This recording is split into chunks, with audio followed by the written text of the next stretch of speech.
Puji Bapak Yahweh, kita akan buka firman Tuhan ya. Yang kita ambil dari kitab Imamat ya. Imamat pasal ke-20.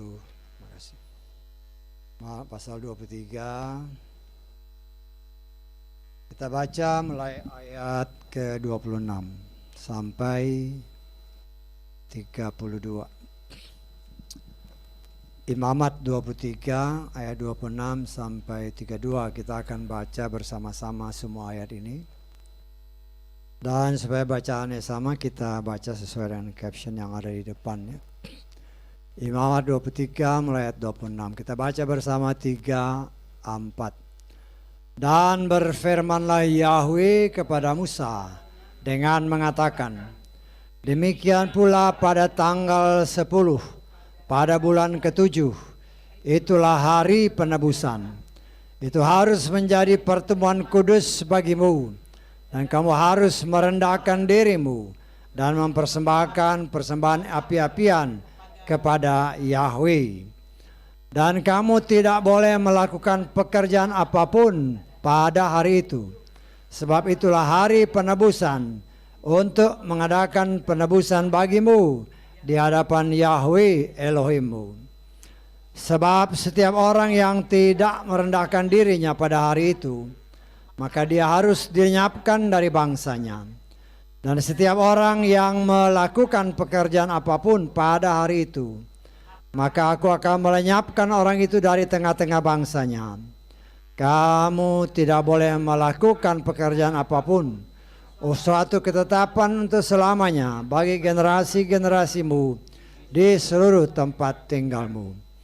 Itulah sabat perhentian bagimu, dan kamu harus merendahkan dirimu pada tanggal 9 bulan itu, pada petang hari, dari petang hingga petang, kamu harus merayakan sabatmu. Amin. Silakan duduk. Puji Bapak Yahweh, kalau tadi di sana hari raya penebusan ya. Tapi dalam terjemahan saya yang lugas ini hari raya pendamaian ya. Dan memang kita jika melihat bagaimana bangsa Israel ya, pada hari Yom Kippur dari kemarin ya, kemarin petang sampai petang nanti, jadi satu hari penuh mereka merayakan hari penebusan, hari penebusan.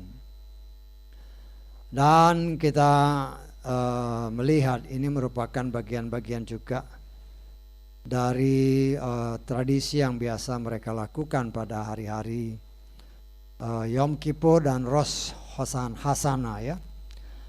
Rosh Hashanah dan Yom Kippur adalah juga merupakan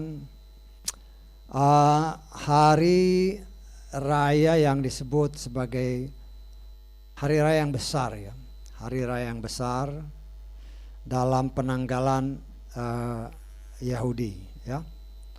Kita tahu bahwa Rosh Hashanah adalah hari peniupan nafiri ya. Dan kita atau banyak orang juga menafsirkan hari raya Rosh Hashanah atau hari raya tahun baru, hari raya peniupan nafiri adalah gambaran ya, karena semua hari raya ini sebenarnya gambaran daripada Yeshua ya.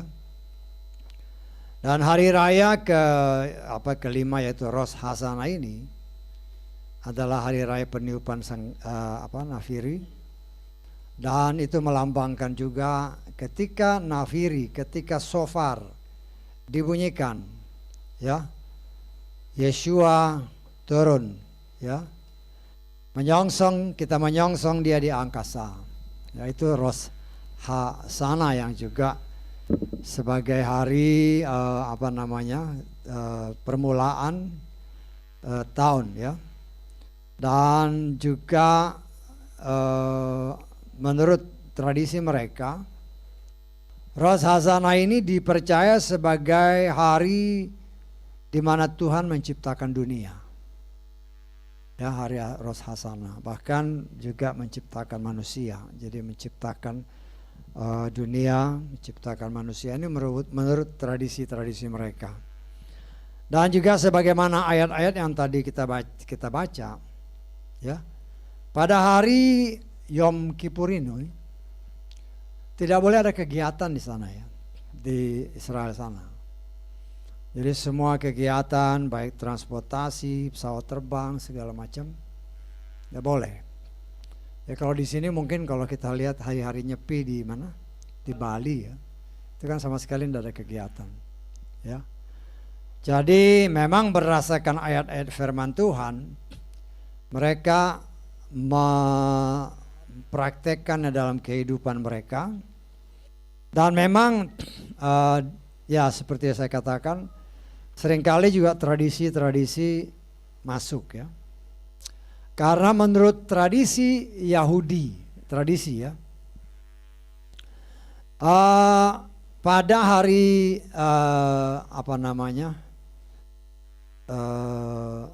Rosh Hashanah itu pada saat tahun baru, menurut tradisi mereka atau kepercayaan mereka, Tuhan menulis dalam kitabnya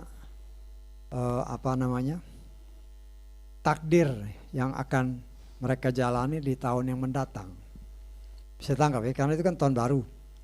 Jadi menurut tradisi mereka, saat itulah Tuhan mencatat atau menulis dalam kitabnya bagi setiap orang akan masa depannya, ya. Dan itu dimeterai. Jadi setelah ditulis, dimeteraikan pada hari Yom Kippur. Nah, ini tradisi, ya. Saya coba menggali apa sih yang dinamakan Yom Kippur itu. Menurut tradisi ya begitu, ya. Dan pada hari Yom Kippur juga seperti yang tadi dikatakan, hari penebusan dosa, ya. Jadi selain saling mengampuni, mereka juga ya mungkin menulis, ya. Tulis dosanya apa. Tapi kalau dosanya 1 tahun saya ragu-ragu bisa nggak dia ingat. Tapi itu tradisi, ya.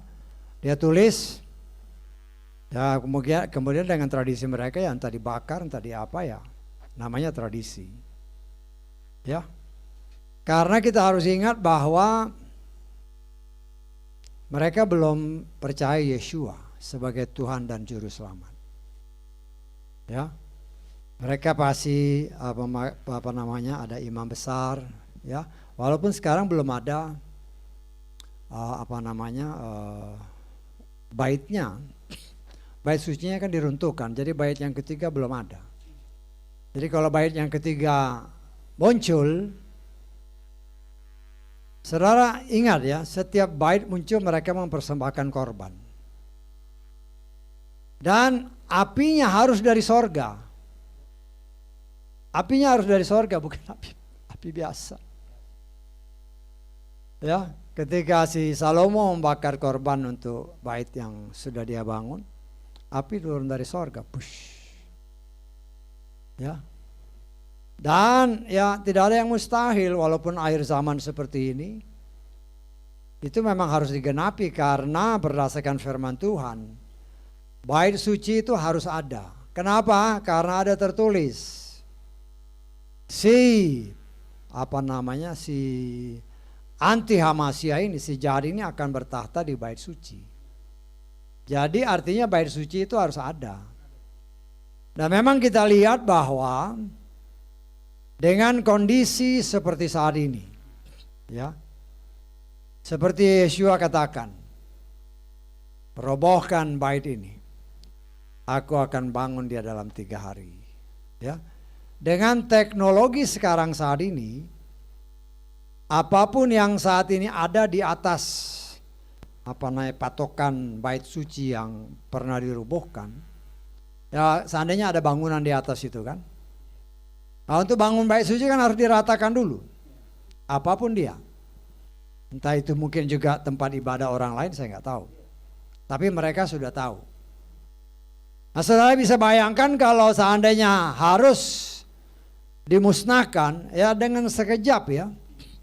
Sekarang kan dengan teknologi sekarang gedung yang tinggi berapa puluh tingkat dalam sekejap ceker runtuh. Ya. Dan saya percaya apa yang Yeshua katakan dalam 3 hari itu yang bisa juga menjadi suatu kenyataan. Bait suci itu akan dibangun.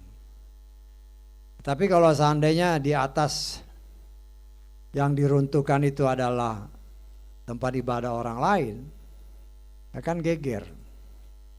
Jangan heran apabila bangsa ini mungkin diserbu dari seluruh penjuru. Ya. Tetapi apa yang Tuhan firmankan itu harus terjadi.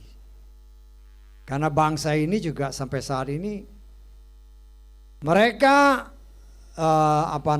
sebagian besar belum bisa menerima Yeshua sebagai Tuhan dan Juru Selamat. Mereka percaya Bapa Yahweh. Tetapi mereka senantiasa memanggilnya Adonai atau Hashem. Ya. Dan nanti memang ada saatnya. Ada saatnya sebagaimana kitab Daniel. Ya. Daniel menyingkapkan suatu rahasia, di mana ada 7 masa 7 tahun. Setengah masa yaitu 3,5 tahun, Yeshua memberitakan firman. Tapi kemudian dia ditolak, dia dibunuh, dibinasakan, digantung, disalib. Masih ada 3,5 tahun yang sisa.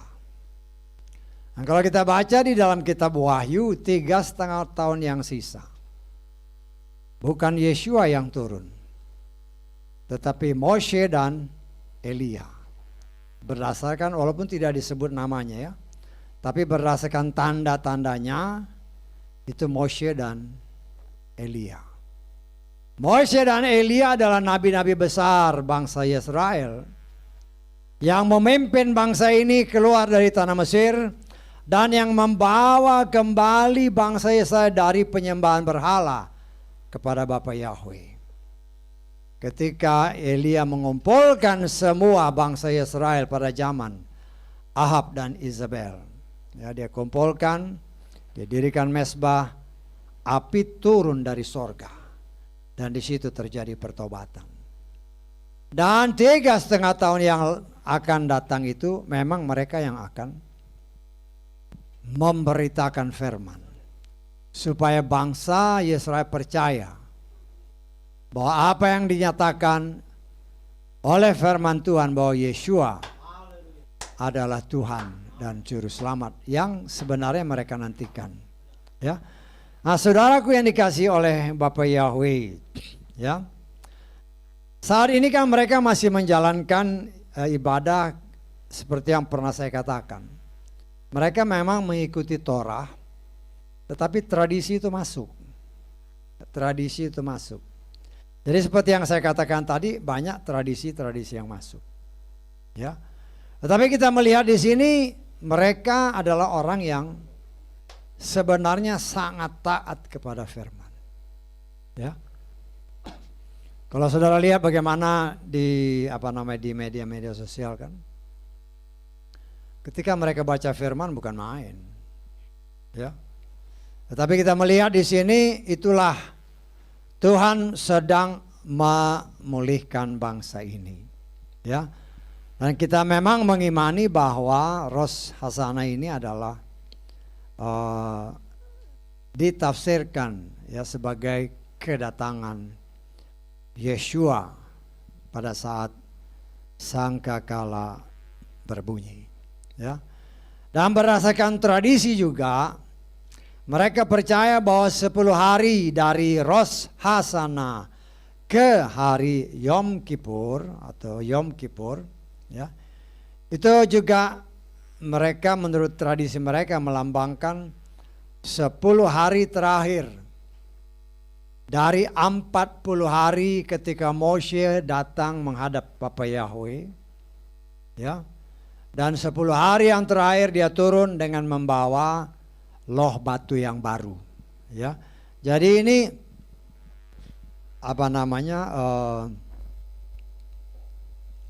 tradisi-tradisi yang juga dimasukkan dan mereka lakukan ya. Dan mereka juga tentunya melakukan pesta-pesta sebagaimana yang biasa dilakukan ya. Nah, saudara yang dikasihi oleh Bapak Yahweh, kita melihat bahwa kita kan boleh menafsir-nafsir. Tadi hari ke Rosh Hashanah sebagai hari di mana Yeshua datang di angkasa menjemput kita saleh-salehnya, diraibkan. Kemudian hari ke-6 ini apa? Kan itu pertanyaannya. Di sini dikatakan hari penebusan, tapi juga ada yang mengatakan hari pendamaian. Siapa Raja Damai? Yeshua HaMashiach. Kita lihat di dalam kitab Yesaya ya. Yesaya pasal ke berapa itu Pak? Pasal ke-9. Kita baca ayat ke-6 aja. Yesaya pasal 9 ayat ke-6. Dalam hal perluasan pemerintahannya dan dalam damai sejahtera tidaklah berkesudahan di atas takhta Daud dan di atas kerajaannya, untuk meneguhkan dan mendukungnya dengan keadilan dan kebenaran dari sekarang sampai selamanya. Dengan kejemuruan Yahweh Sebaot akan melakukannya. Coba, agak beda ya dengan terjemahan saya ya. Ini ayat ke-6 tadi kan. Ya, ini saya baca yang saya punya ya, Lugas ya. Sebab seorang anak telah lahir bagi kita, seorang putra telah diberikan kepada kita, kuasa memerintah ada di pundaknya. Dan namanya disebut Ajaib, Penasehat, Elohim yang perkasa, Bapa yang kekal, Raja Damai. Saya nggak tahu ada nggak di sini. Nggak ada ya. Ayat kelima. Coba kita lihat ayat kelima. Kita naik ke atas ya. Sebab seorang anak telah lahir bagi kita, seorang putra telah diberikan kepada kita, dan pemerintahan ada di pundaknya, dan namanya disebut Ajaib, Penasehat, Elohim yang perkasa, Bapa yang kekal, Raja Damai. Ya. Nah, kita bisa menafsirkan bahwa hari ataupun Yom Kippur adalah hari pendamaian, dan kedamaian itu hanya dapat terjadi kalau Yeshua memerintah di muka bumi. Bisa ditangkap? Ya. Kita lihat di dalam kitab Wahyu ya.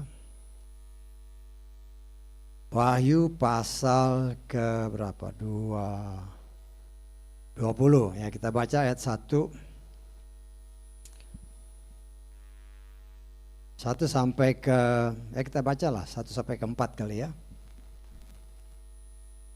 Dan aku melihat seorang malaikat yang turun dari sorga dengan memegang kunci Abisos dan sebuah rantai besar pada tangannya. Dan dia menangkap naga itu, yaitu ular tua, yang adalah, ini terjemahan agak salah ya, si iblis dan setan, bukan si iblis dan setan, si iblis atau setan ya, bukan dan tapi atau ya. Dan dia membelenggunya selama 1000 tahun. Dan dia melemparkannya ke dalam Abisos dan menutupnya dan memeteraikan di atasnya supaya dia tidak dapat lagi menyesatkan bangsa-bangsa sampai masa 1000 tahun digenapi. Dan setelah masa ini dia harus dibebaskan untuk beberapa saat. Dan aku melihat tahta-tahta dan mereka yang duduk di atasnya, dan penghakiman telah diberikan kepada mereka. Dan jiwa-jiwa mereka yang dipenggal karena kesaksian Yeshua dan karena firman Elohim. Serta siapapun yang tidak menyembah binatang buas itu maupun ikonnya, dan tidak menerima tanda pada dahinya atau pada tangannya, dan mereka hidup dan memerintah bersama Hamasya selama 1000 tahun. Ya. Saya pernah mengajarkan kepada saudara, berdasarkan firman Tuhan, berdasarkan firman Tuhan. Kalau ada orang yang menyatakan kita hidup hanya satu kali di bumi, betul nggak? Sering dengar itu ya? Jangan imani itu ya. Jangan mengimani itu. Karena kalau engkau mengimani itu, kau tidak akan memerintah bersama Yesus. Ini memerintah di bumi. Kalau katakanlah Yesua belum datang sampai kita sudah waktunya pulang, tetapi kita akan kembali lagi ke muka bumi untuk memerintah bersama Dia. Jadi orang dunia boleh berkata kita hanya hidup satu kali, itu bukan iman kita. Bisa ditangkap ya? Itu bukan iman kita. Karena kalau kau mengimani ya benar, amin ya, berarti engkau mengimani tidak akan memerintah bersama Dia. Jadi kita harus sangat berhati-hati ketika mengaminkan sesuatu. Ya, di sini dikatakan kan 1000 tahun lamanya. Si setan itu diikat. Karena itu ada damai. Bisa ditangkap? Setan ini kan pendakwa. Setan ini yang terus menerus membuat kita terus diganggu terus. Karena ini memang pekerjaannya. Kita lihat dalam Wahyu 12 ya. Wahyu 12 ayat ke-10. Wahyu 12 ayat 10. Kita lihat. Aku mendengar suatu suara nyaring yang berkata di sorga, sekarang keselamatan dan kuasa dan kerajaan Elohim kita dan otoritas yang diurapinya telah tiba. Ini perhatikan ayat selanjutnya. Karena si pendakwa saudara-saudara kita yang menduduk mereka di hadapan Elohim siang dan malam telah dipukul roboh. Jadi setan kerja memang terus mendakwah, menteror kita terus menerus. Ya, kadang-kadang kita mau tenang dia teror terus. Nah, itu setan memang kerjanya mendakwa terus. Dia teror terus. Tetapi nanti pada waktunya dia akan ditangkap, dijebloskan ke penjara dan dimeteraikan oleh Tuhan selama 1000 tahun. Nah, selama 1000 tahun itulah kita memerintah bersama dengan Dia. Ya, kita melihat bahwa yang menjadi masalah, apakah kita akan mengalami hal itu? Apakah kita akan memerintah bersama dengan Dia? Ya. Nah, itu kan kerinduan hati kita untuk kita bisa memerintah bersama Dia. Karena itulah saat ini saudara dan saya sedang dibentuk dan dipersiapkan Tuhan untuk dengan kuasa pertolongan Roh Kudus memampukan kita melakukan apa yang Dia perintahkan. Kalau berdasarkan tradisi Yahudi, mereka tulis dosa. Ya, entah mungkin habis itu dibakar, ya dosa-dosa kan dibakar gitu kan, seolah-olah hilang lenyap. Oh, kita sudah diberi Roh Kudus. Roh Kudus ketika kita jatuh dalam dosa, Dia ingatkan kamu berdosa. Setelah diingatkan, kita disadarkan, ya langsung minta ampun, nggak perlu tunggu setahun. Ya, jadi kita melihat perbedaan. Ya, tapi itulah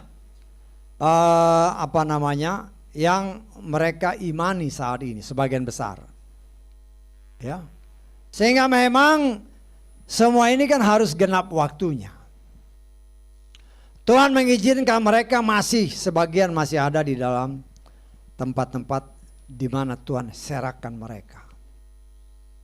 Tetapi kita melihat sekarang bukti-bukti dari seluruh penjuru dunia berdatangan mereka kembali ke tanah perjanjian dengan cara Tuhan, termasuk yang dari Indonesia. Ya. Ini suatu tanda bahwa Tuhan sedang menggenapi janjinya. Ini suatu tanda bahwa kitab suci kita benar. Kita juga percaya bahwa Yahweh yang kita sembah itu memang Yahweh yang Maha Kuasa.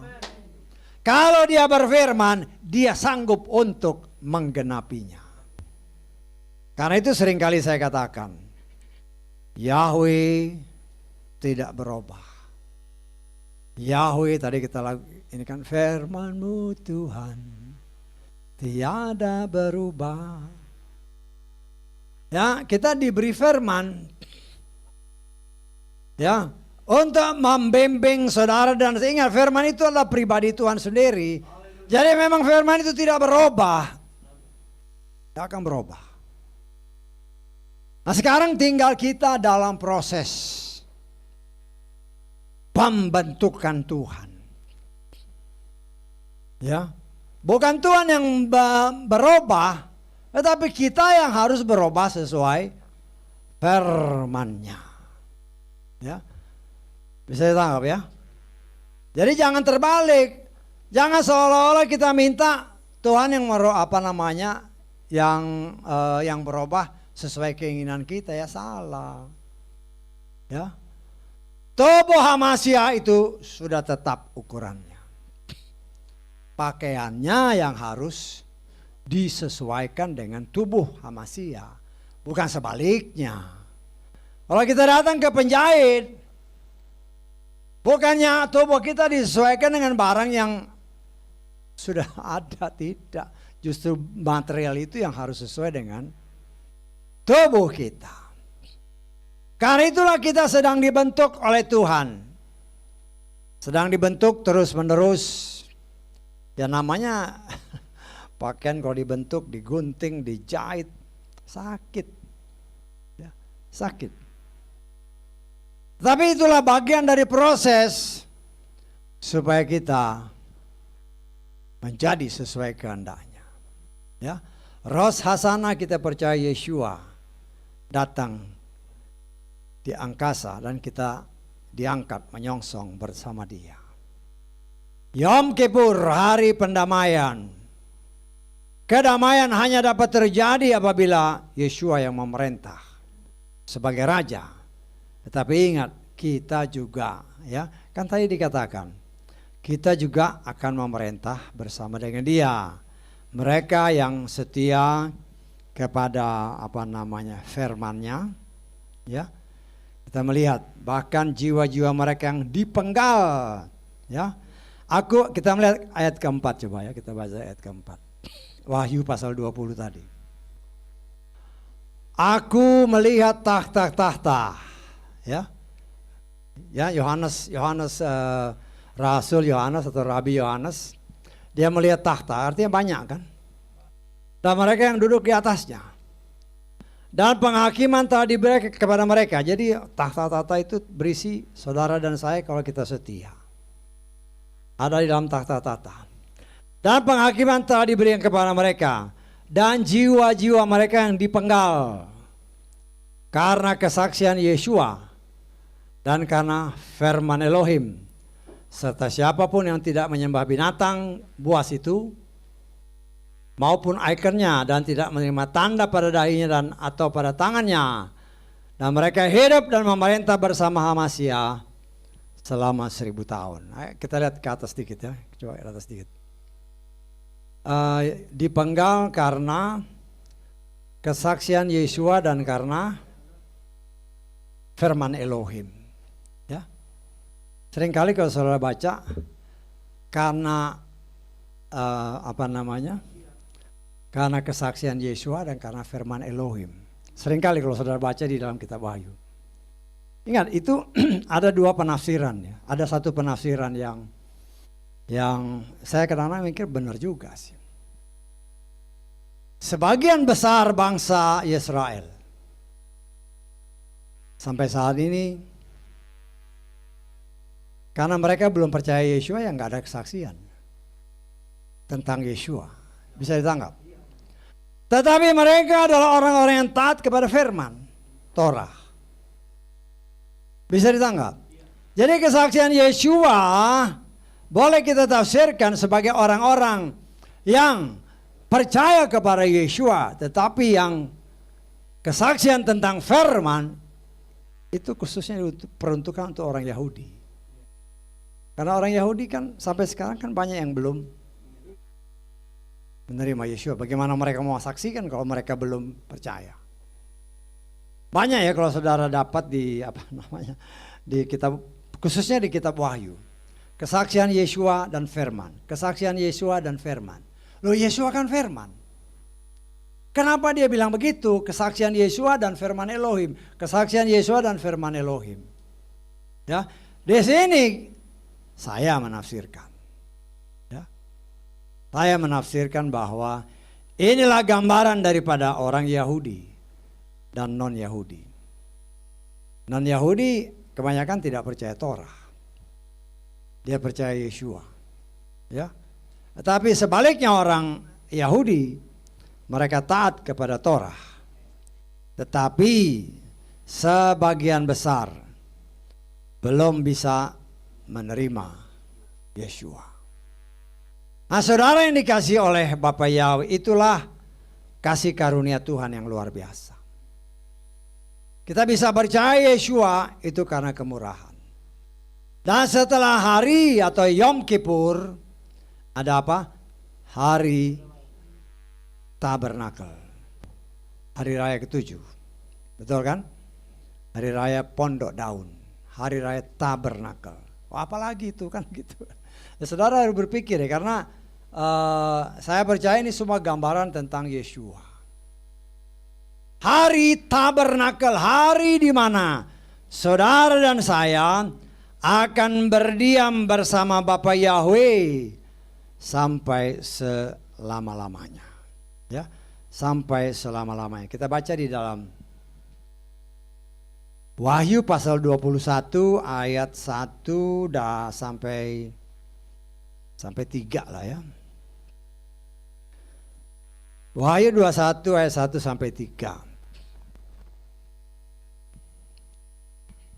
Aku melihat langit yang baru, bumi yang baru. Karena langit yang pertama dan bumi yang pertama telah berlalu. Dan laut pun tidak ada lagi. Nanti nggak ada laut lagi ya. Di langit yang baru, bumi yang baru. Kenapa yang lama sudah dihancurkan? Bisa dijawab nggak? Kenapa yang lama dihancurkan? Bapa Yahweh berfirman, terkutuklah tanah. Udah terkutuk ya, curi aja lah. Ganti yang baru. Saya tanggap ya. Saya tanggap. Itu salah satu penafsiran ya, bisa aja. Ya. Semua kita melihat cara Tuhan, ya. Dan aku Yohanes melihat kota yang kudus, Yerusalem baru, yang turun dari Elohim dari langit, yang telah dipersiapkan bagaikan pengantin wanita yang dihias bagi suaminya. Perhatikan ayat 3. Dan aku mendengar suatu suara nyaring dari sorga yang mengatakan, lihatlah apa? Tabernakel Elohim ada bersama manusia. Jadi saya percaya Pondok Daun, tabernakel melambangkan langit yang baru, bumi yang baru yang telah dipersiapkan bagi saudara dan saya, di mana kita tinggal bersama Dia, Bapa Yahweh. Semua yang kan firman Tuhan katakan kepada si Mose, contohlah denah ini seperti yang kau lihat di sorga. Jadi tata ibadah yang dibuat oleh Moshe itu gambaran yang ada di sorga. Gambar yang ada di sorga. Tetapi kan kita tidak tahu persis bagaimana, walaupun Moshe menulis ya. Walaupun mungkin sebagian besar bangsa Israel bisa membaca, mengartikannya dengan jauh lebih tepat dari kita. Tetapi toh mereka belum bisa melakukannya dengan sempurna. Ya. Sehingga kita melihat di sini ini hanya denah gambaran bagaimana seharusnya kita datang kepada Tuhan. Kalau kita mau ketemu dengan Bapa Yahweh, ini arahnya kan juga dari arah pintu itu, dari arah timur ke arah barat. Ya.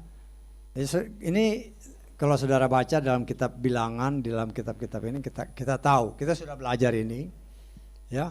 Pintu masuk itu ada di sebelah timur. Ya. Loh, kenapa dari timur? Karena ketika Adam dan Hawa diusir, dia diusir dari arah pintu timur. Semakin ke timur, semakin menjauh dari Tuhan. Karena itu bukan secara kebetulan apabila denah tabernakel dibuat dengan arah pintu masuk dari arah timur masuk ke arah barat. Ya.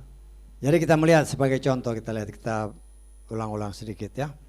Bilangan pasal 3. Ayat ke berapa ini? 38.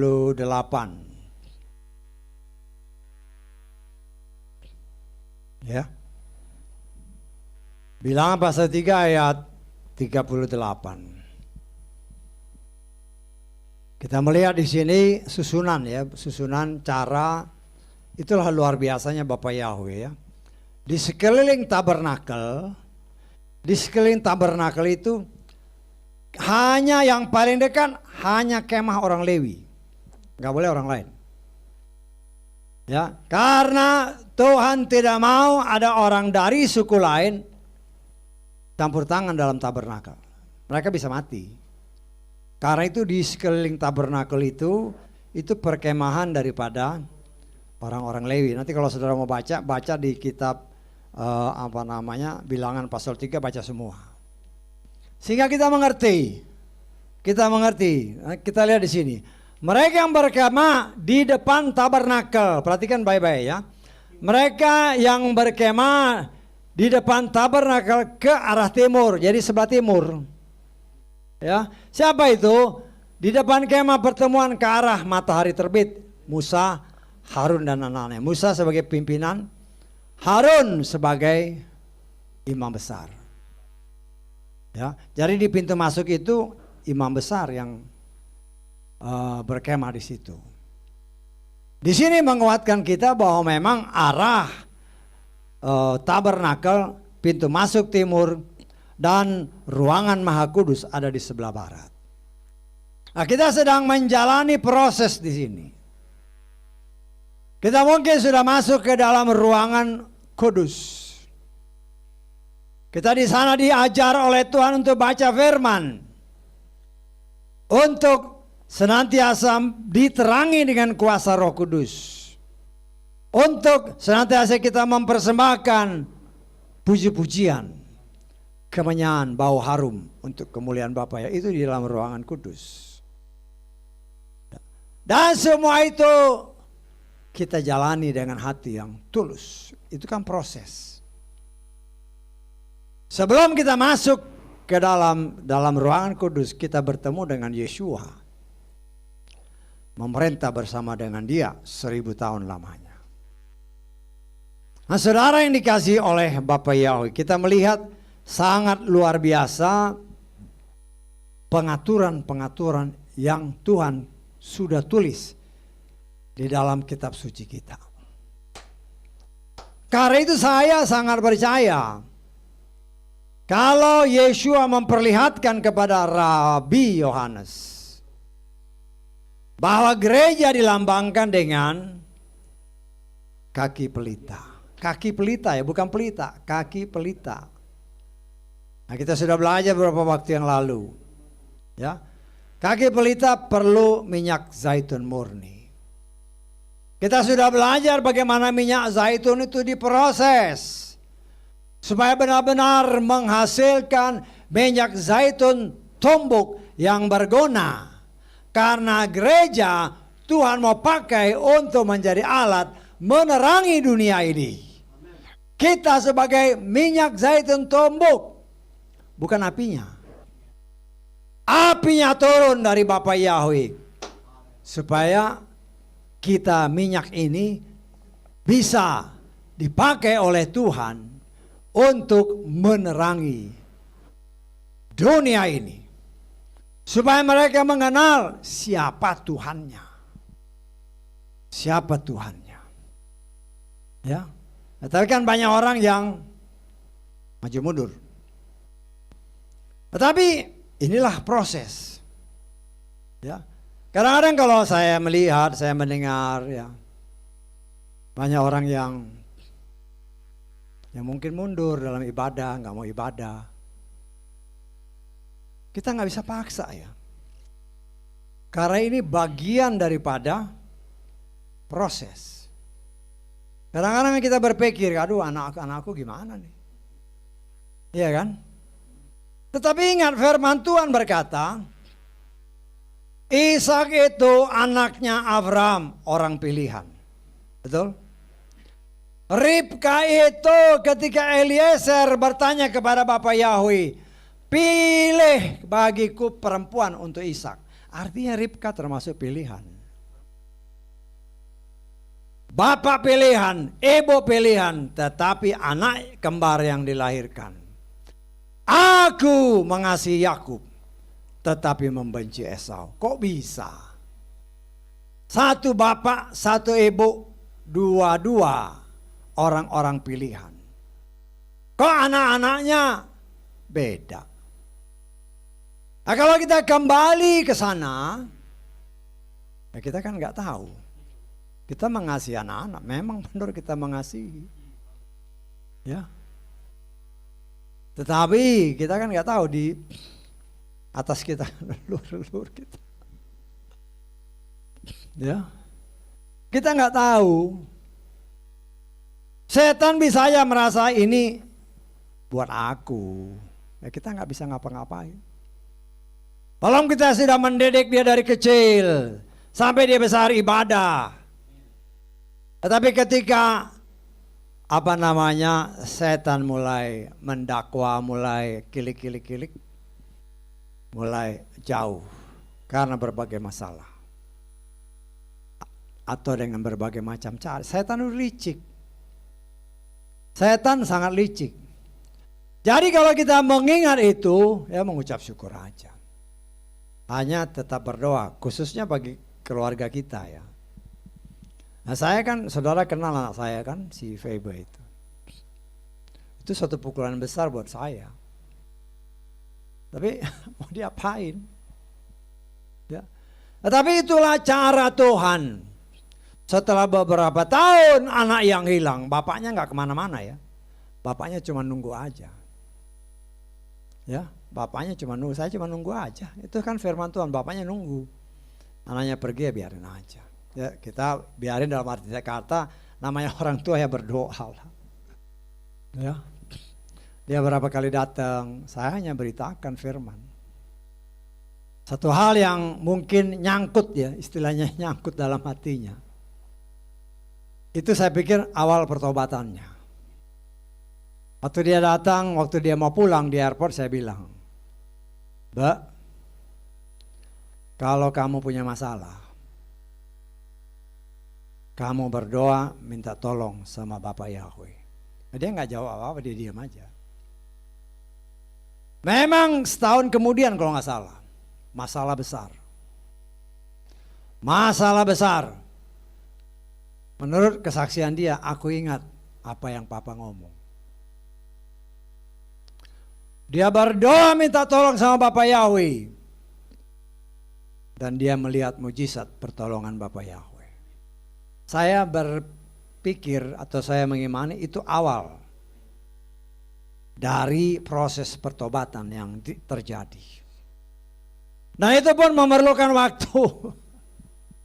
Sampai saya layani dia kembali terima Yeshua. Belum bisa baptis. Oleh kemurahan Tuhan tadi kami membaptis dia.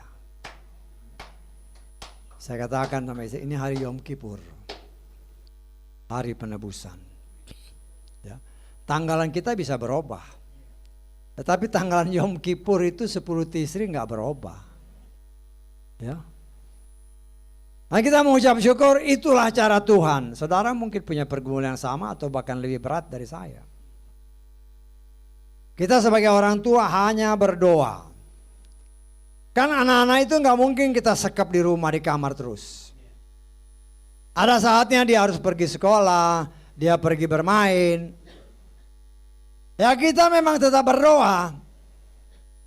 Tapi setan senantiasa berusaha untuk melakukan hal-hal yang tidak kita inginkan walaupun kita sudah berdoa. Dan kalau hal itu terjadi, apa yang harus kita lakukan? Ya berdoa, mengucap syukur, Tuhan, jadilah kehendak-Mu. Ya. Kadang-kadang kita sedih kan kalau lihat sekarang begini. Itu berapa tahun yang lalu anak saya ini kan, mungkin anaknya aja sekarang udah umur 5 tahun apa 6 tahun ya? 6 tahun. Mungkin 8 tahun yang lalu kali ya. Lebih kali. Mungkin 9 tahun yang lalu dia meninggalkan. Itu karena pergaulan ya. Karena pergaulan di sekolahnya dia bergaul dengan orang-orang yang tidak seiman. Ya. Kemudian kita lihat ya mamanya kan suka ngecek-ngecek kan. Ya namanya perempuan kan, ibu-ibu kan. Cek kamar, loh ini kok ada ini, kok ada ini, ada ini. Barang-barang yang dipakai oleh orang-orang seberang. Ambil, bakar, ambil, bakar. Sampai akhirnya dia dapat kerja, dia pergi. Ya sudah. Tapi puji Bapak Yahweh, kerinduan orang tua. Kita hanya berdoa. Kita percaya bahwa anak ini sudah diserahkan. Ya terserah Bapak Yahweh kan. Kalau memang dia bukan milik Bapak Yahweh, ya nggak bisa apa-apa. Nggak bisa. Karena contohnya ada Esau dan Yakub. Nah kita sebagai orang tua dan anak-anak yang nanti akan berkeluarga, kita akan mengalami semua itu. Bagian daripada proses. Tetapi Tuhan mengajar saudara dan saya. Serahkan semua kepada Bapak Yahweh. Jangan kalah dengan situasi dan kondisi. Ya. Berlutut di bawah kaki Tuhan, memohon belas kasihannya. Tuhan tahu cara yang terbaik untuk menyelamatkan anak-anaknya. Nah, kita melihat ya, kalau kita kembali kepada tradisi-tradisi Yahudi tadi, ya, ada hal-hal yang kelihatannya memang namanya tradisi ya. Kita nggak bisa ngapa-ngapain. Tetapi kita mengucap syukur, kita diperlihatkan inilah.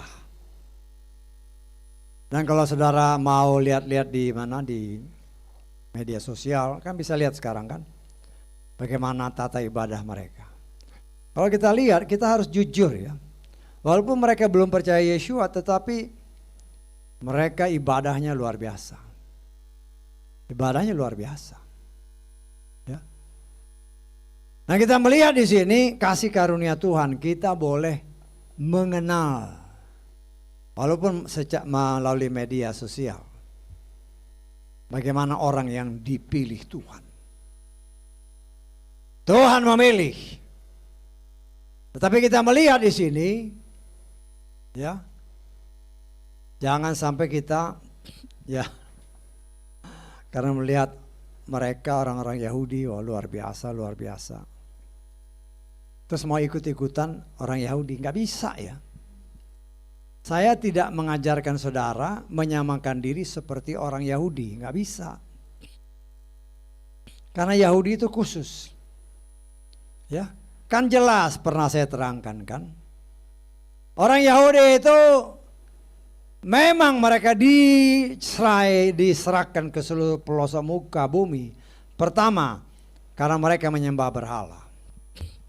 Menolak Yahweh sebagai Tuhan dan Juru Selamatnya. Hanya menyembah kepada berhala, patung-patung disembah. Dan yang kedua, mereka menolak Sang Juru Selamat, yaitu Yeshua yang dijanjikan pertama-tama untuk mereka. Ya, loh kenapa mereka? Ya, itu maunya Tuhan. Dari mereka, sebagaimana tertulis, jadilah terang. Bangsa Israel memang salah satu tugas yang Tuhan berikan bagi mereka adalah supaya menjadi terang di antara bangsa-bangsa di dunia ini. Itu perintah ya.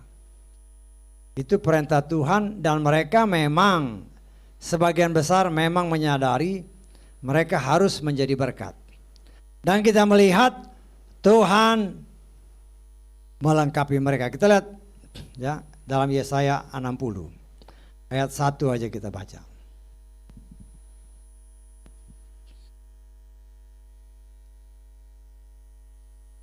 Bangkitlah, menjadi teranglah, karena terangmu telah datang dan kemuliaan Yahweh telah bangkit atasmu. Jadi bangsa ini memang harus jadi terang bagi dunia. Dan jangan heran, untuk menjadi terang, dia harus benar-benar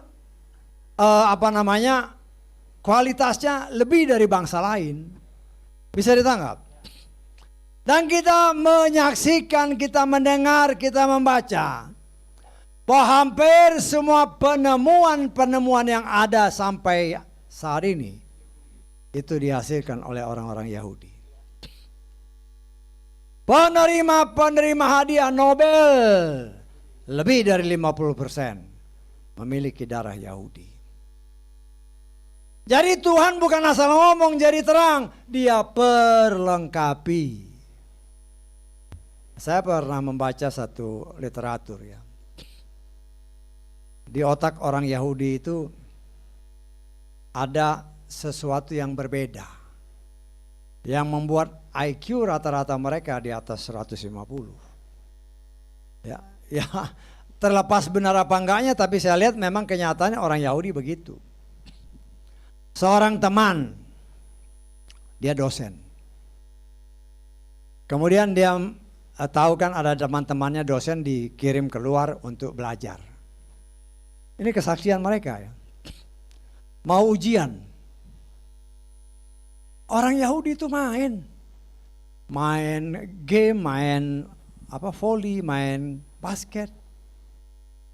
Mau ujian, wah orang kita belajar mati-matian, mereka main. Tetapi begitu hasil ujian keluar, loh kok mereka yang paling tinggi? Itu kenyataan. Artinya memang mereka ini khusus. Ya, nah kita harus mengakui itu, bahwa bangsa ini luar biasa. Ya, juga zaman-zaman modern sekarang kan, peperangan. Kalau bukan pertolongan Tuhan, tidak bisa. Salah satu kejadian yang saya ingat karena itu kan di koran waktu itu kan, waktu perang 6 hari di Timur Tengah sana. Itu radarnya Mesir itu bisa dicuri. Radar itu harusnya bisa mengontrol musuh datang, justru itu bisa diambil sama mereka. Bagaimana? Itulah luar biasa. Memang tangan Tuhan luar biasa. Dan berdasarkan banyak kesaksian dari para lawan mereka. Ketika mereka sudah menjepit bangsa ini, tentara-tentara Israel. Orang Israel tiba-tiba melihat, loh ini orang kok pada lari. Musuh-musuh pada lari. Ya, kesaksian menyatakan mereka melihat sesuatu yang luar biasa, yang membuat mereka lari tunggang langgang. Dan kita tidak heran ada tertulis, ketika Gideon mau berperang, ketika Daud mau berperang, nanti kalau kau dengar suara, baru kau maju. Kalau kau dengar suara derap kaki kuda, baru kau maju, berarti tentara sorga sudah siap. Elisa berbicara kepada pelayannya Gehazi. Ketika Gehazi ketakutan, oh musuh-musuh mengelilingi kita, siap untuk menyerang. Bukan 1, 2 ya, puluhan ribu musuh. Bahkan mungkin ratusan ribu.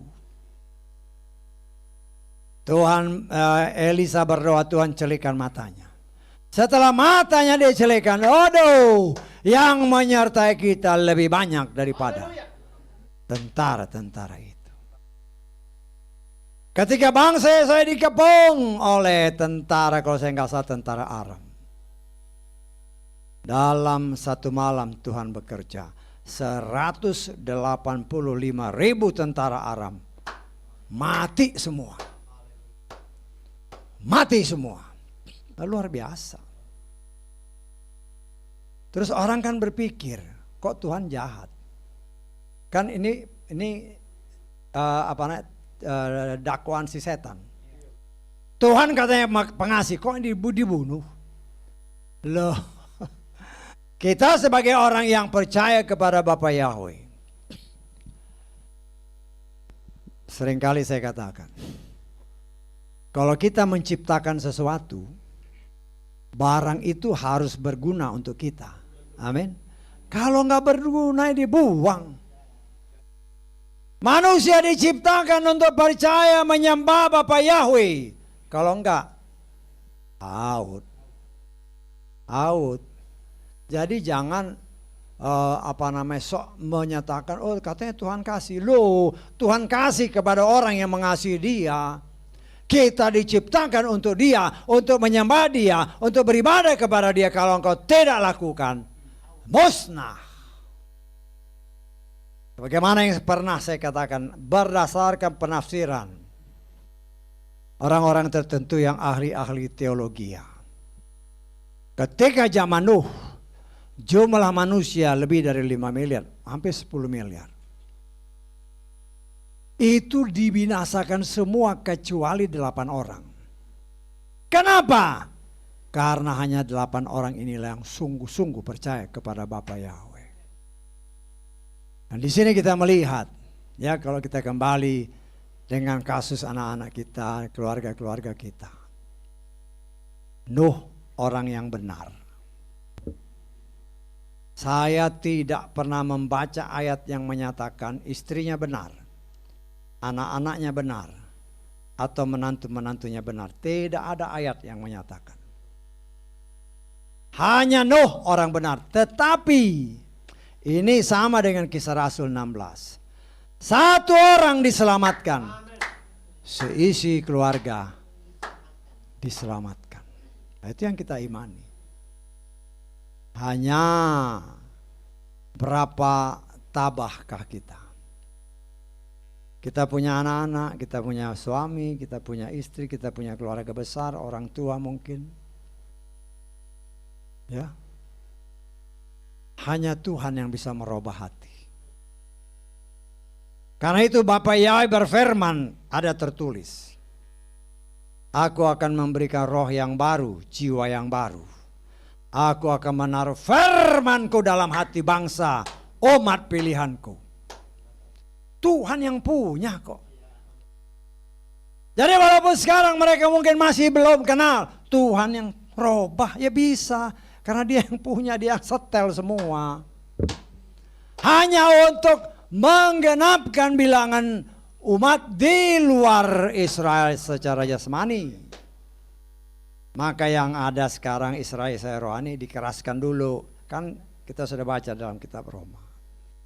Sebagian Yesaya dikeraskan sampai bilangan di luar Israel digenapi. Jadi Tuhan berbicara selalu dua, Israel dan luar Israel. Israel dan luar Israel. Karena itu saya katakan jangan menyamakan diri dengan orang Israel kecuali DNA-mu ada orang Israel. Tetapi kalau DNA-mu bukan sama sekali tidak sedikit pun DNA keturunan Yakub, engkau menyamakan diri seperti mereka, jangan-jangan pada akhirnya kau akan kecewa. Kau nggak bisa salahkan Tuhan karena memang DNA-mu bukan orang Yahudi. Engkau bikin dirimu kayak Yahudi ya boleh aja, terserah kan pilihan. Tetapi kalau memang DNA-mu adalah Yahudi, ada waktunya. Karena kan firman-Nya menyatakan, berapa kali saya katakan kan, Dia berikan roh yang baru, jiwa yang baru. Firman ditaruh, ditanam dalam hatinya. Nah, kita melihat di sini kita sebagai orang di luar Israel secara jasmani. Ya, kita mengimani hari kedamaian itu, hari pendamaian itu, hari di mana dunia diperintah oleh Yeshua. Itulah bentuk kasih Tuhan bagi semua manusia. Bangsa Israel diberi kesempatan. Non-Yahudi pun diberi kesempatan. Duduk memerintah bersama dengan dia. Karena itu kadang-kadang saya menafsirkan juga. Saya menafsirkan ya. Karena kan banyak penafsiran. Di tabernakel itu kan. Di tabut perjanjian. Ada 2 malaikat. Saya menafsirkan ya bisa aja kita tafsir. 1 menggambarkan bangsa Yahudi, yang 1 menggambarkan non-Yahudi. Sama-sama datang ke hadapan Bapa Yahweh, menyembah dia, bertemu, ditutup pendamaian. Kita melihat di sini gambaran-gambaran seperti itu. Saya mengajarkan kepada saudara, kalau baca firman, baca benar terus tanya sama Tuhan, apa sih Nanti Tuhan akan ingatkan, oh dari sini ada. Jawaban-jawabannya semua ada di situ. Nggak lari kemana-mana. Tuhan menulisnya sangat sempurna. Sehingga yang menjadi pertanyaan kita di sini ada jawabannya di tempat lain. Tapi kalau kau nggak pernah baca, itu yang jadi masalah. Bagaimana Tuhan mau kasih tahu? Buka di sini, oh nggak pernah baca. Baca firman Tuhan dan engkau akan merasakan suatu mujizat terjadi dalam hidupmu. Ingat ya, ketika kita baca firman, setan itu tahu kalau kita baca firman, kita iman bisa bertambah. Karena itu pengalaman, soal pengalaman. Dulu-dulu kan begitu. Kalau baca firman mulai deh, mata ngantuk. Saya dulu ya penggemar baca buku silat Koping Ho, ya mungkin saudara sering Koping Ho itu saya baca sampai pagi loh, karena ceritanya begitu menarik. Tapi baca Koping Ho terus baca kitab suci 5 menit udah ngantuk. Tapi baca Koping Ho sampai pagi nggak ngantuk-ngantuk. Itu kenyataan, itu pengalaman. Tetapi ketika Tuhan merubah kita punya satu kerinduan. Kadang-kadang kita bekerja ada Tuhan ingatkan, ya saya buka, terus buka lagi. Sehingga banyak hal-hal baru bagi saya yang bisa saya bagikan kepada saudara. Banyak rahasia-rahasia firman yang mungkin saudara tidak dapat di luar. Ya, tetapi itulah rahasia-rahasia yang Tuhan buka. Bukan kita bangga, bukan, tetapi itulah anugerah Tuhan karena ada tertulis, tidak ada satupun yang tertutup yang tidak dibuka. Kepada siapa dibuka? Hanya mereka yang mau baca firman. Kalau saya lihat di film-film atau di buku-buku, orang Yahudi kalau baca firman, waduh, sampai enggak udah pakai kacamata, pakai lagi kaca pembesar. Pakai lagi, karena huruf Yahudi itu ada seringkali di atas itu ada tanda-tanda ya. Ada plus, ada minus, ada coret. Itu ada artinya semua. Ada artinya semua. Kadang-kadang itu mereka lihat udah pakai kacamata ini. Orang-orang tua itu kan pakai kacamata. Pakai lagi kaca pembesar. Di sini kita melihat. Ada tertulis. Kalau kehidupanmu tidak lebih dari orang-orang ini. Ahli-ahli Taurat. Hati-hati. Itu ada tertulis. Ya. Karena itu ya saya sebagai pelayan Tuhan yang Tuhan berikan tanggung jawab. Ya, kadang-kadang saya ingat waktu saya baca engkau penjaga Israel. Penjaga agar firman Tuhan itu benar-benar dipraktekkan dengan benar. Jangan bengkok-bengkok. Ya, kadang-kadang kita kan nggak ngerti. Kita jalankan, oh kok ternyata ya pertama lurus, lama-lama mulai melenceng, akhirnya menuju kepada kebinasaan. Karena itu seringkali ya, ketika ya saya kan ngerasa ada sesuatu yang gak benar, Tuhan kasih ingat, ayo buka aja. Ya mungkin ada telinga-telinga yang merah, ya buka aja, mungkin tadi sini, tadi luar sana, nggak tahu. Kalau saya diam, saya salah. Bisa ditangkap maksudnya. Ya mungkin apa yang saya katakan itu menyakiti hati orang ya. Kadang-kadang istri saya suka, ya namanya di rumah kan, itu terlalu tajam lah, terlalu ini kan. Loh, saya berdoa Tuhan taruhlah perkataanmu dalam lidah mulut bibirku. Sehingga ketika berbicara kalau itu firman Tuhan saya nggak peduli. Mau sakit mau apa kalau itu firman Tuhan. Sebagai penjaga Yesaya seperti yang Tuhan berikan bagi saya. Yeskiel 3 ayat 17 itu harus saya praktekkan. Karena saya nggak mau Yeskiel 3 ayat 18 terjadi dalam hidupku. Nggak mau. Lebih baik saya bukakan. Kalau kita semua umat pilihan Tuhan. Dan itu adalah firman. Ya terimalah dengan hati yang lapang. Supaya kita benar-benar dibersihkan, dimurnikan oleh Tuhan. Karena hari pendamaian yang kita peringati hari ini. Saya menafsirkan kita lambangkan sebagai hari di mana kita akan memerintah bersama Raja Damai. Yaitu Yeshua. Nah, yang harus kita lakukan, apakah kita siap? Ada cacat sedikit, jangan harap diangkat. Gak bisa. Saya seringkali berkata Tuhan itu setia kepada firman-Nya.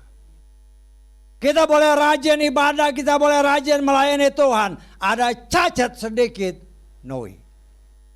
Contoh sekarang lah. Sapi merah yang sedang disiapkan oleh bangsa Israel. Ada satu bulu putih, out, diskualifikasi. Bisa ditangkap. Karena kalau merah semuanya, kan itu mereka cek ya, pakai kaca pembesar. Ada sedikit satu lembar aja putih, out, gak bisa. Orang aja begitu, apalagi Tuhan. Ada cacat sedikit kita, menyesal seumur hidup. Bukan seumur hidup, menyesal selamanya. Karena itu kita belajar. Biarlah Roh Kudus terus memurnikan kita dengan kuasa firman. Kalau dia sedang bekerja, mungkin memang seringkali saya katakan dia tusuk. Dia tusuk semakin dalam. Biang kerok di dalam daging kita, semakin dalam dia tusuk. Karena itu harus dikeluarkan. Karena kalau tidak dikeluarkan, binasa juga. Karena itu kita melihat betapa baiknya Tuhan sama kita. Karena itu ketika kita diproses oleh Tuhan, ya belajarlah menerima. Kecuali kalau kata-kata saya itu nggak sesuai firman-Nya. Tetapi kalau itu sesuai firman, jangan lawan firman. Engkau bisa menentang saya, tetapi engkau menentang firman, engkau binasa. Jangan remehkan firman. Amsal 13 ayat 13. Bukan kebetulan ya. Karena 13 orang percaya itu angka yang gak bagus. Tetapi menurut bahasa Ibrani 13 itu echad itu satu. Angka yang murni, angka yang baik. Dan kita percaya apabila kita tidak meremehkan, maka Tuhan akan menolong dan memampukan kita untuk bisa melakukannya dengan benar. Bukan separuh benar, tetapi fully benar. Ya. Tapi kan itu harus dilatih. Karena itu tidak bosan-bosan saya katakan. Baca firman. Baca. Ya. Kalau nggak baca firman, engkau rugi. Ya. Memang jasmani kita capek. Ya. Capek, letih, maunya tidur kan. Kalau tidur kan enak. Ya tidur enak. Tapi bacalah firman. Supaya Tuhan pada saat engkau tidur ada tertulis. Dia juga memberkatimu.